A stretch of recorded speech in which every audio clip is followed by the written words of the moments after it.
Hey up everybody and welcome back. Alright, well, you see I've got this together and I'll talk about that in a moment. Just in case anybody noticed that last week's video seemed to be several hours later than usual, that was YouTube. I did everything as normal, but it just took forever to upload. Hours, and it must have taken 4 or 5 hours instead of less than an hour. So I don't know what that was. Alright. You can, as I say, you see I've got this put together, and I'm getting a bit short of space in here, so I had to really think about where to put it, and eventually I moved some stuff at the back of the garage here and put it in. And of course, with my typical look, this is 60 inches tall. The shelf I wanted to put it under was 59.5 inches. Actually, it was about 59.75. So I thought, okay, I'll just take it down, lift it up a little bit. Well, I must have put that in when I first did the garage because it was all nailed together with like 3-inch nails, so that turned into quite a job. But anyway, raised that up, fitted it in, and putting it in here actually has had an extra benefit. I mentioned that it's slightly front heavy and that some of the videos I'd seen people had put outriggers. Well, I didn't want it to stick out too much, so what I'm going to do is make a big bracket on the wall and bolt it to the vertical, so that'll, you know, it's only got to stop it a little bit. It's not as if we're pushing backwards and forwards, we go sideways, so that'll really make that nice and solid, I think. Okay, so what are we going to get done this week? We're going to work through our list. I've just ticked a load of things that we're done. We're going to start with the front mudguard stays and the mount on the forks. I think I've sorted out what I'm going to do there. Well, I know I have, so we can do that. Then hopefully by then the rear mudguard will have come. We can put that on and make the rear mudguard loop. Now you may remember I was a bit worried about the airbox, and I was right. I had tried it with a wheel in, with an 18-inch wheel with a big tyre on and a mudguard. The mudguard I used, so fingers crossed, there was an old but long pattern one, and the long pattern ones are less of a curve. That short one is a much tighter curve in it. I guess if it was a circle, it's a smaller diameter than the big one is. And that one, yeah, once I put it in, to be clear, at the back here, it was sticking out there. But I dug out the one I'd used, which has a much smoother curve, and that seems to fit fine. So hopefully we'll be alright there. Then it's just a question of what else we get done this week. We've got to do footrest mounts.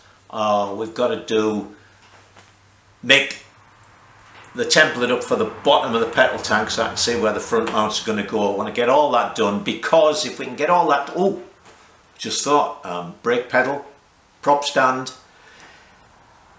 I haven't even got these on the list. Chain tensioner, and I think I'm going to have to redo the back brake torque arm. Instead of putting it at the top, I think I've got to put it at the bottom to bring the actual brake pivot round a little bit. I'll show you that when we get to it. So there's all sorts of little things to do. So I suppose the best thing is to get stuck in and start on them. So what we're going to do is we're going to copy the Sammy Miller type ones that I used to get for the BSA 4-stud alloy forks, which certainly in the US are getting harder to come by and expensive. So what we're going to do is we're going to cut a couple of pieces of plate like this with a hole. This gap in here is about 1/4 inch. So what I'm going to do is make 2 small pieces of 1/4 inch, which will be drilled and tapped. They'll be put in there, and we'll just tack them. That's all they need, a spot weld, a couple of spot welds to hold them in place. These little nubs will grind off. Then what we're going to do, hang on, have I changed my mind again? No. Is we're going to make 2 plates like that. And then these will have loops that will come up and over on each side. So that will give some side to side strength as well. Then what we're going to do for the back is we're going to put on 2 vertical pieces. so that they'll be on the back of this piece. So 2 pieces sticking up, and they will fit around that. So that'll stop this, even though it's only 1 bolt, from doing that. See, they don't have to be much. I'll grind these little nubs off. Did I just say that? I might have done. Grind those off, so that'll go up flush against that with just those 2 little pieces on either side to hold it there. So first of all, we'll cut 2 pieces of this. I'm going to make it out of 1/8. So there's the piece cut. Now it's a bit chunky. I made it out of 1/8. It's a bit chunky, so we're going to cut some racing holes in it. So we'll drill a centre hole for the mounting, and then we'll put a nice big hole in each side. And try to keep it in focus here. I've got the 2 of them spot welded together so I can make them and drill them identically. Next step done. There's the holes. Won't look as bad when it's only one of them. Plus, when it's got the things on, it'll be fine.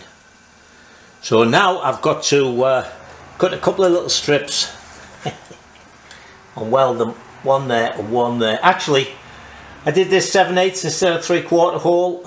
I think I made it a bit big. I'm going to be really close to being here, but it'll be all right. Right, next stage, or stages. Ground those little nubs off. I've bronzed on my 2 things there. That goes on there like that. Okay, so now it can't go sideways, can't whip. So next thing I'm going to make another one of these, obviously, but I want to see how this thing works here. So I'm going to make the 1/4 inch thick piece that goes down into there, drill it and tap it, and then we'll see about bolting that on like that. And that doesn't look too bad. So let's press on. I'll tell you what, I don't know, it's because we all get used to watching videos. I mean, even mine. You know, how long has this taken? You've been watching 10 minutes of video. It's taken me forever to cut out those 2 pieces, drill the holes, dress them all up, cut those pieces, mark it up, bronze it, so on and so forth. So I never get done as much as I think I'm going to do. Alright, okie dokie dokie dokie. So, I made up 2 of these, okay, and I've popped them at the top so I know which is the top.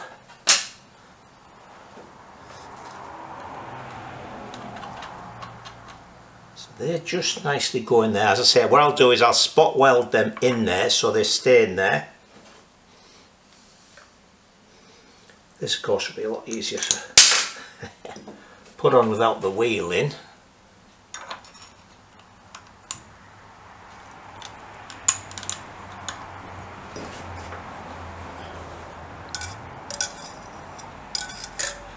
Oh, come on.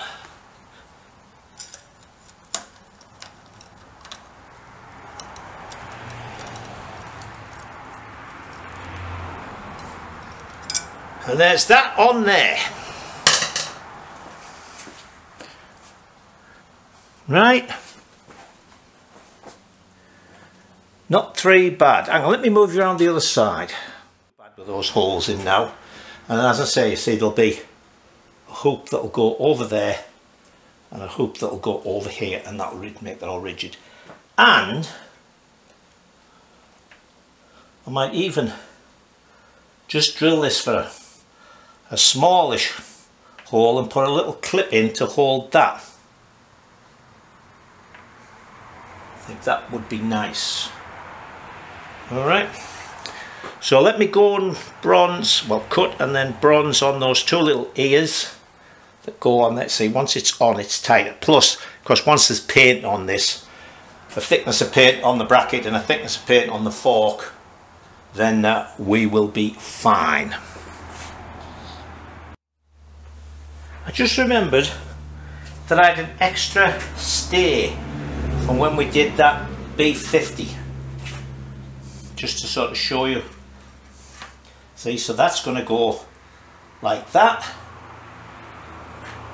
and then another one will go and get welded on there,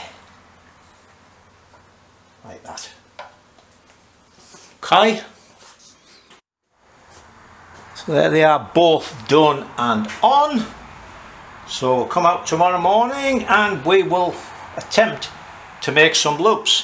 What we'll do is we'll bring the welder over here. I'll say measure from there down to here, make sure both of those are exactly right, and then we'll spot weld in the threaded pieces, the drilled and tapped pieces that go in there, so that we know these are exactly right. And then the same, we'll put some foam under this mudguard, get it to where we want it, then we'll make our loops, tack them here to make sure everything's good, and that way all the little abnormalities that I build in, because my measuring is rubbish, will be taken into account. The mudguard will look right even if these things aren't exactly spot on. They're getting better, but they never come out exactly as well as I would like them to. Alright, time to knock off. Right, well, it's a new day and I am suffering the price for procrastination. Last winter we had either 5 or 6 power outages, so we bought a generator and we got the house wired up with this special switchover unit so that couldn't accidentally have the generator running when the power came back on, things like that. Got that done months ago and I still haven't bought the cable to go from the generator to the socket that's on the outside of the house. So I wake up this morning, no power. So I'm laying in bed thinking, damn, I knew this was going to happen. Also this weekend I was planning to start the generator and make sure everything was right. So I thought, well, I'll run out a couple of extension cords and at least plug the fridge in. Could I get the generator to start? No, I could not.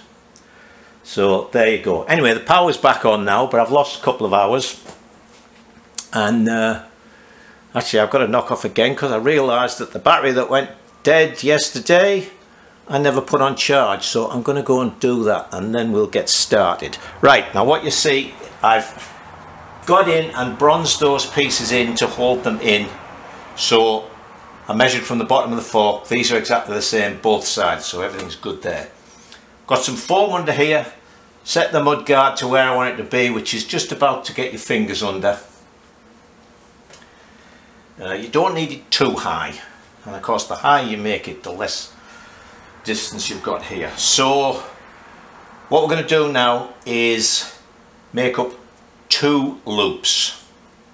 Okay, at least I don't have to do flat ends or anything this time. The only problem here is going to be when we put the little piece on to mount it to the mudguard. With the alloy mudguards I can just put it there and bronze it on, but obviously with the plastic ones I can't, or I'll melt the mudguard. So let me go and get some 1/2 inch tube. Right, put my battery on charge. Okay, that's 4 inches. So half the circumference of that, so if it's roughly 4 inches diameter, that's 12 inches, so we're going to need about 6 inches of hoop, and we're going to need,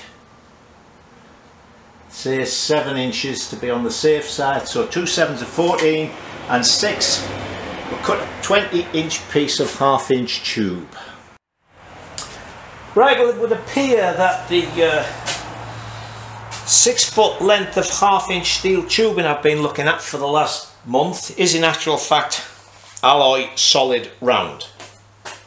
So I only have 1 piece of tube, which is 3 feet, so I don't think I can make the 2 out of it. But anyway, I've marked this up 6.5 inches because we have the bit of lead in, as you know.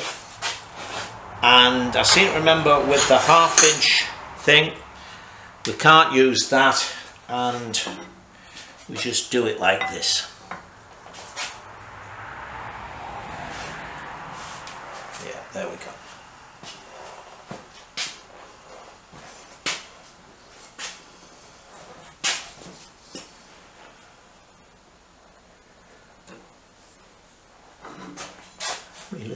joint is caught on something.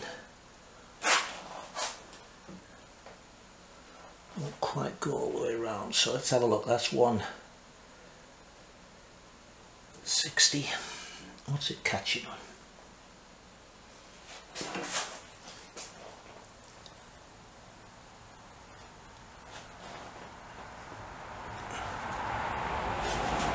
Let's do it by eye.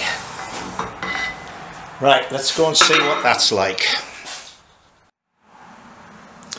Right now, as I always forget, even though this does a 5-inch bend, that's not what I want there, so I shouldn't have gone 180. So I've opened it out a bit so that it fits like that.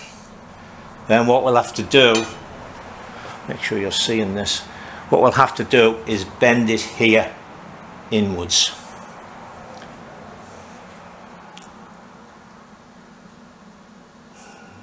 In fact, those things could have done with being right out here.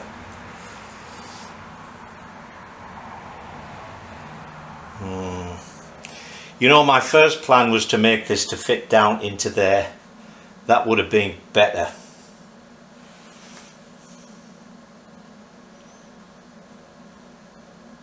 Can I bend them? I've got to give this some thought.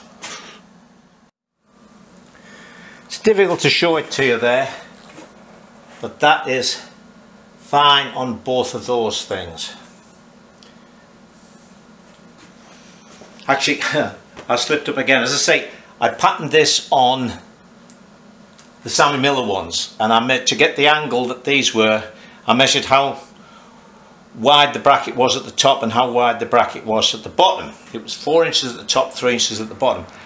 But I made these brackets wider. So actually these should be at more of an angle, but nothing much we can do about that now. Anyway, I think what I'm going to do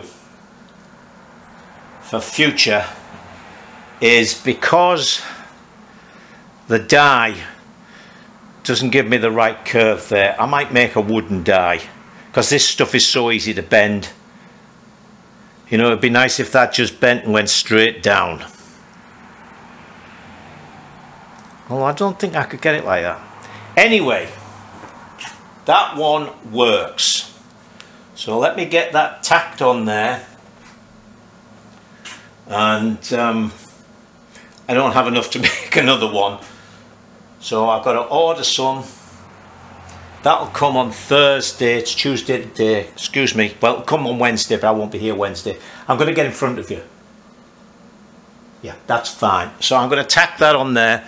And then, actually the sprockets arrived late yesterday afternoon. So let's try the sprocket after I've done this. Well, at least not everything this morning is a disaster. Sprocket, of course, went straight on. Sprocket Specialist, great company. Put the Allen bolts in. I can get the nuts on the back, even where the spokes cross by the thing. So I put lock nuts on, so they won't come off, because I'm 2 1/4 lock nuts short. Thousands of everything else, but short of them. The other thing is, I can get this in. I might even be able to get it with a nut, but I can certainly get it with the head in there and it doesn't come out round. And finally, let me move you around. Right, this never shows up very well because I don't have enough depth of field to keep this sprocket and that sprocket in focus, but this is what I came across this ages ago, and it's perfect. It's a piece of channel, it's nice and straight, and it fits on the sprockets nicely. So I put that actually on the sprocket there and on the sprocket there. That to me looks to be a nice straight line. In fact, if they're far out, it won't go on, because you know, if it's off a little bit, it won't settle down on the teeth. But there, it's on both of them, so that's good. Right, so the last thing here, let me move you again, is the brake rod, right? Because we're putting the footrests in a different place, and therefore the pivot and everything for the See, that's going to be down there somewhere. That's really difficult to get that through, and we'd have to have this hugely long thing, which would mean that would have to move a long way to turn this. So I think what we're going to do is make this cable operated. We're going to put the cable mount there, and then the arm hang on yet again. Let me show you why I'm going to go for a cable. I could remake this, yes, but see, as I start to bring this up, it really begins, you know, there, alright, when it's back here it's not so bad, but it really is, I'd almost have to have that up there to be able to put that on and not have it fouling there. I mean, it would just about go on, but even that I'd want it there, and you see how this is right down here. I mean, I could cut it off and put it there, I could, but even so, that still doesn't help me with this, just, whereas if I put that on, I might get one of those with the sort of 12 notches, put it on down there like that, see, it'll have plenty of movement because it won't have this on it. It'll be sort of in there like that. It's going to have plenty of movement there. We can have the cable here and it just nicely goes to the brake pedal. So cable, it's going to be, let's see if I can't do the front mud guard. We will look at that after lunch. Alright, so this is the plan. Now, the square in that was pretty worn, so I welded it up a bit, and with a square file I remade it so that is nicely out of the way. So what we're going to do is we're going to put one of those there clevises on there with a clevis pin. Right. Then we're going to put a mount here with one of these here adjusters in it. Right, and what I'm going to do is that this is sort of, there's where the brake shoe is. So there's quite a gap in between the back of this brake plate and the actual shoe. So what I'm going to do is, rather than weld it on here, I'm going to drill it and we'll put it in with the mushroom type, the button, there you go, button cap screw, Loctite it and everything. And there's two reasons why I don't want to weld it. One is this plate is bad enough, well, I mean it's nearly dead right now, but I don't want to go heating it up and maybe making it buckle again. But also, if I weld it and I've got it wrong, I might have that pointing in the wrong direction. You see, this way we can do this, put it on, line our cable up and then tighten it up. Okay, so we have to make one of those. I think, I'm just thinking about it, I think I'll make it out of hex. I've got some hex. Hold on. The reason I'm thinking of using a piece of hex bar is I don't have to mill any flats on it.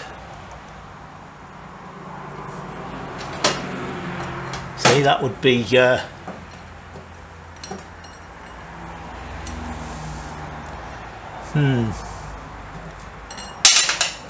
don't know whether that's big enough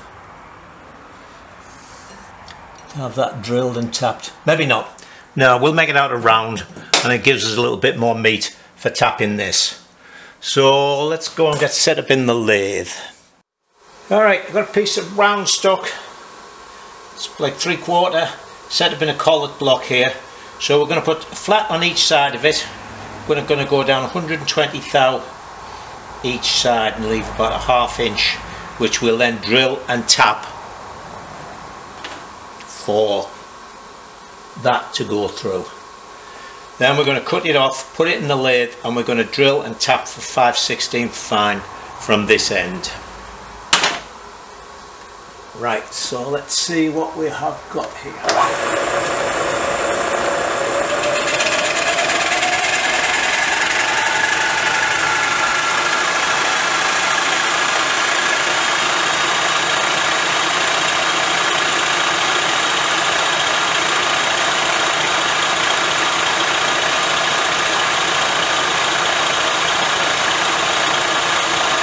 this doesn't have to be too exact, but we've touched off there.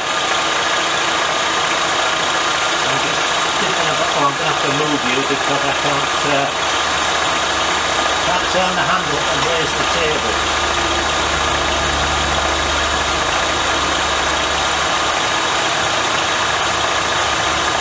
Alright, let me move you. Right, I've moved you back. So, will you take the table up?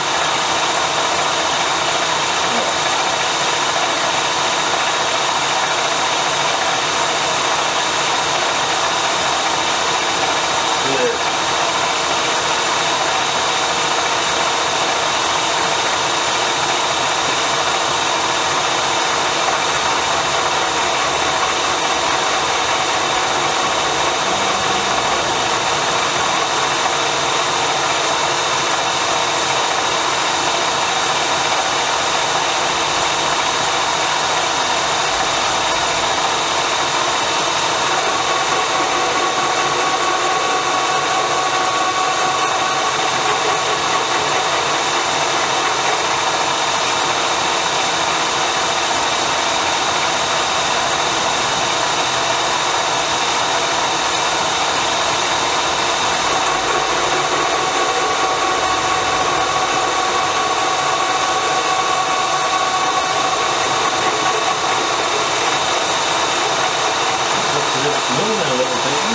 Tighten that collet.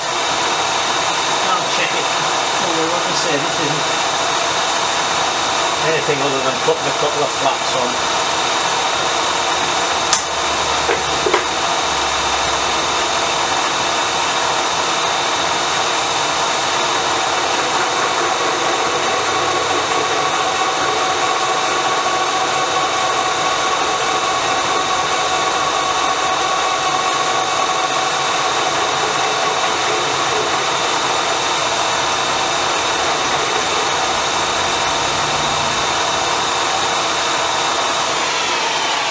Right, now I'm just going to turn it over and do the other side, so I'll bring you back in a minute. I've measured out and marked where I want to drill this, so we'll start it with a centre drill, and then we're going to drill it with a number, well, a letter J drill, which is sort of the halfway one. What do they class it as? 50%? Where are we? 65% for the thread. For 5/16 fine.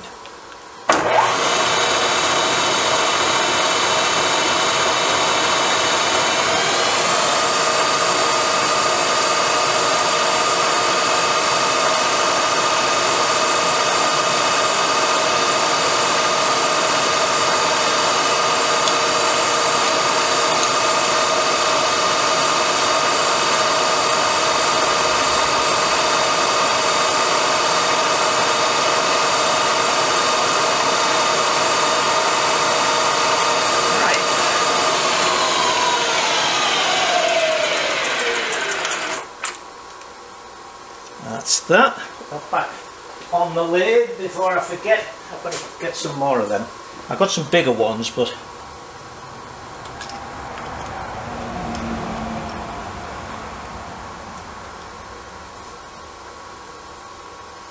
right. I guess I need a new brush.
Definitely need a new brush. What's going on with you?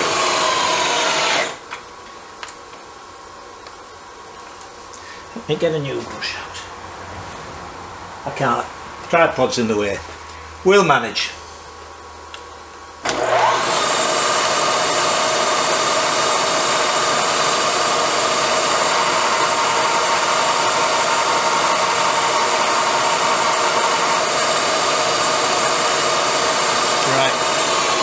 Put a chamfer on that. And now we'll thread it. I got myself a new brush. Right.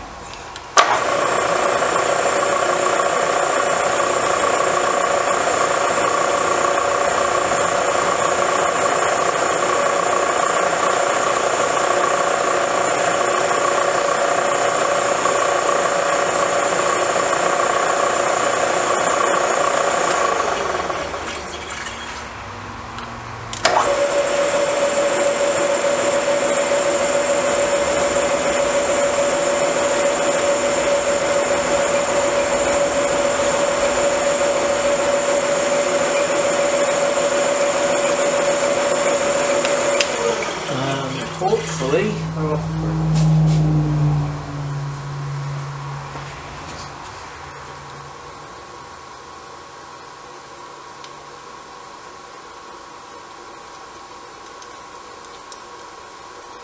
that will go in there, and there should be enough space. Tighten that. Yes. Okay, let's put this in the lathe now. Right, well, there's nothing much happening here, but I'll let you watch. We're just going to drill a letter J hole in this and then thread this the same, 5/16 fine. So we're going to drill this in 1/2 inch.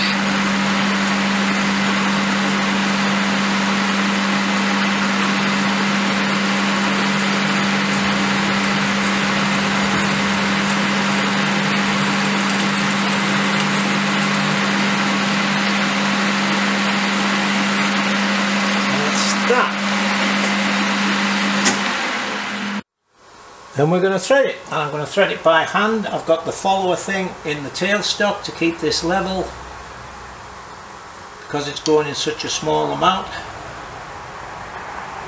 We'll just do it by hand. It's a nice new tap, so it shouldn't be that difficult.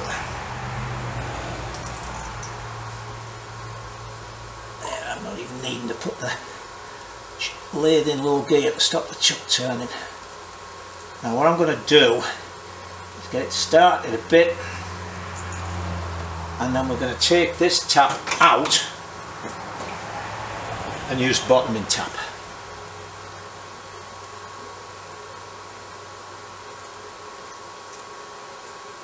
So let me do that. Right then. So that's all finished, that's there, it's drilled that end. So I've actually curved this up a little bit. Might get a longer one later on, one of those curvy ones. We can do it. Now what I did was, I put that on there, drew a little pencil line, so I know roughly how far in I can go with this. So that wants to be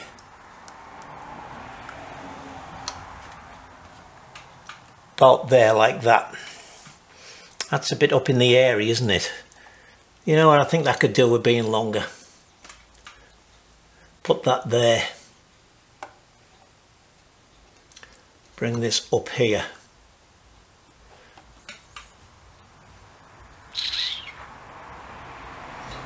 Well, I'm under instructions to be back up at the house for 5 o'clock, so...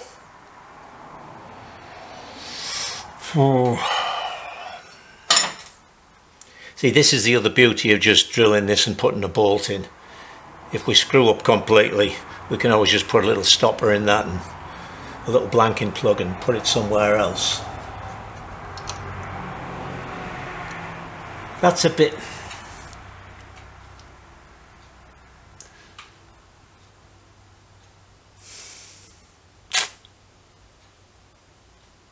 Well, maybe not. I mean, it's a cable. Actually, no. And I'll tell you why. Let me change your point of view a little bit. Hold your seats. Right. I'm going to have the brake pedal down here somewhere, about there, going underneath the footrest. So if I'm going to have the cable fastened to the brake pedal, it's going to go up. So it does want to be like that.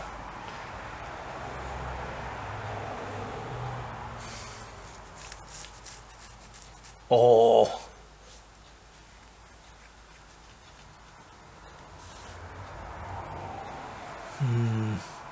I've got to think about this a bit more. As I say, I've got to knock off. So we'll continue. Well, I can probably get out for an hour tomorrow before we set off. So I'll see you then. Right. I've decided, this is Wednesday morning, by the way, for those of you keeping track. I've decided that the best thing to do about the brake is to leave it until I've got the footrests on and the brake pedal made and see which way things go. So, ordered that tube for the front mudguard stay. That'll be here this afternoon, so we can work on that tomorrow possibly. Or actually, I think we're pretty close to a video's worth. So what we're going to do are the footrests. There's a lorry coming up the hill, be here any second. So all of the bikes I've built so far, we'll let it go past. There it goes. Here is a quick one, it'll take a few minutes. We live on a hill, as I say, and the hill's got a bit of a curve in it and stuff, and as you know, the lorries go past very slowly. So of course people get impatient and want to pass, although there's a double yellow line. And if they do, particularly as they get up towards my drive, you cannot see, God, you can barely see 50 yards because it comes over a rise. Very dangerous. I was walking up to the garage one day when there was an articulated lorry, or an 18-wheeler as they call it here, chugging slowly up the hill, and a so-called professional driver in another lorry actually pulled out and went past him. Now of course the other lorry was only going slowly as well because it's quite a steep hill.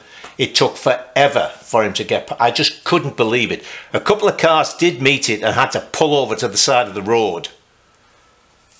Anyway, what I have found, all of the bikes we've done so far, I have put the footrests just behind and just below the swinging arm pivot. And I've also put them, which is what the straight edge represents, on a line through the wheel spindles. And it seems to work perfectly. In fact, on the Auto Triumph, it's one of the things Chris mentioned. He said the positioning on it was perfect. So that's what we're going to do here. Now then, let me, I can now pull you in a little bit that I've shown you what this is for.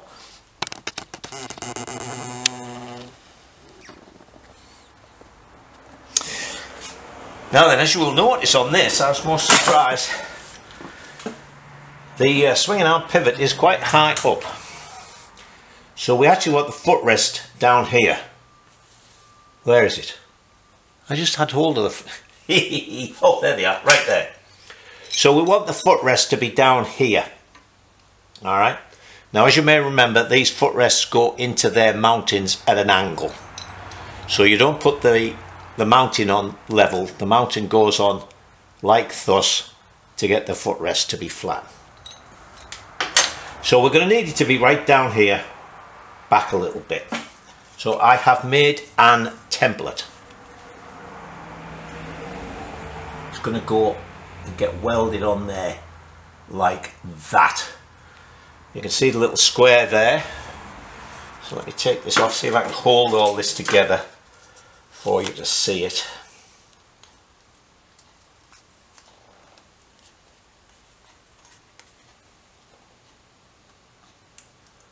So that is just that line actually isn't the center, so we're just nicely behind and I'm on the line I want to be on, so I think that's going to work. And the other side is a slightly different shape to this because it's got down below here the pivot point for the original rear brake pedal. So I was just wondering about this, how I was going to work it, and then I suddenly thought that, well, because it's going to be a cable, we don't have to worry about up here. It's going to be mounted, the cable mount is going to be here somewhere to go onto the footrest. See, that's just going to be nice actually. Actually, I think this is all going to work out really well. So what I can do, because I've got all this space back here, is footrest is going to be there. We'll mount the actual brake pedal up here, and the tube it runs in we'll put on the back. Oops. That way we can have it pretty flush, won't be catching on our boat, and the cable part can go there. So I can use this template for both sides. So what I'll have to do on the other side, we're going to do this side today because that's about all I've got time for. I'm going to do this at 1/4 inch. That plate is 1/4 inch. We'll get it all tacked in and welded in properly when the swinging arm is out. So, what was I going to say? Oh yeah, so on the other side what we'll have to do is put that on and mark the plate, cut the plate. I think that's the easiest way, and then just use the same template. So I'm going to cut this out with the plasma cutter because it's 1/4 inch. I've noticed how nearly everybody on YouTube uses cutout wheels, you know, on a grinder. God, I found that to be awful. It's so messy, so noisy, so slow. Anyway, that will fit in there nicely. It's not going to catch on anything, and I think that will give us the perfect spot for the footrests, just as I said, just behind, and obviously long way below. But the thing is, we're wanting to get our weight on a level with the wheel spindles. Okay, let me go and cut this out. So there's the first one cut, clamped in place, ready for me to weld. I angled that and I didn't have to. I forgot it was only because originally I was going to bring it right from up there. So when everything's finished, I'll build that back up and reshape it. I also found out, well, I don't know if I did, but I cut a little piece out there, look, just to clear the swinging arm better. If you're wondering why there's a hole here, I'm making it so that you could have a brake pedal either side. It's easier to do now. It's a 1/2 inch hole because it's going to be a 3/8 bolt. The pedal will be on this side, and there will be the 3/8 bolt will run inside a 1/2 inch piece of tube. There'll be a boss on the back, and the 1/2 inch tube will run in that. So the 3/8 bolt isn't going to be running in this plate. Okay, so let me tack this up. I'm going to have to, got me plastic here, so I'll have to make sure I don't get too close. But if I put a good tack there and just one there, that'll hold it nicely in place. And there's that tacked on there. It looks a bit weird at the bottom, but it won't when the foot rests on. Alright, that goes on like that, and then as I say, the brake pedal is going to go over there like that. Well, on the other side though, but it's going to be identical to this side. So there we are, we're below that, but on our line more or less through the wheel spindles, and we're just that little bit behind that. So there we go. Alright, I have to knock off now. See you tomorrow. So last job for this week, we'll get this tacked on here. A, it's a lot easier for me to do this when the frame's laid on its side on the welding bench, but B, because of the nylon bushing there, I don't want to put any heat into this. So let's get ready.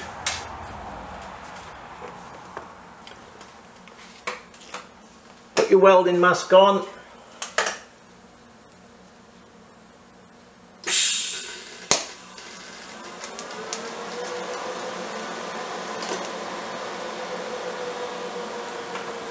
One little bit there. And again.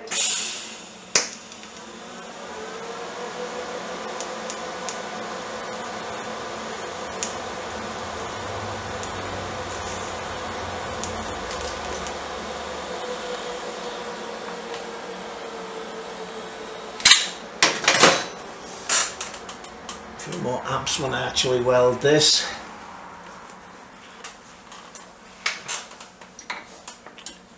And again. Oop. Slightly awkward.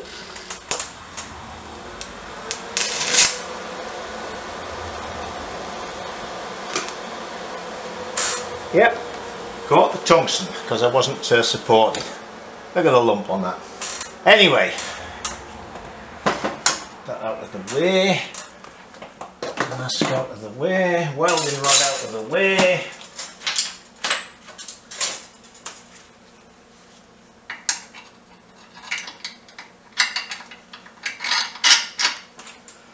There we go. Very good. Alright, I'll do the other side. What I'm going to do actually is I'm going to make that other front loop. You've seen me make a front loop for the mudguard, so you don't need to see that. Then when I've got that on, I'll take that mudguard off, wheel this off here, and I'll take it round the corner where the plasma cutter is, and I can plasma cut that piece off there quickly enough. Rather than trying to do it with a disc or something, I can get it to this shape. Weld that one on there, bring it back and put it on this table, and then we'll carry on from there. Okay, so until next week, stay safe and enjoy yourselves.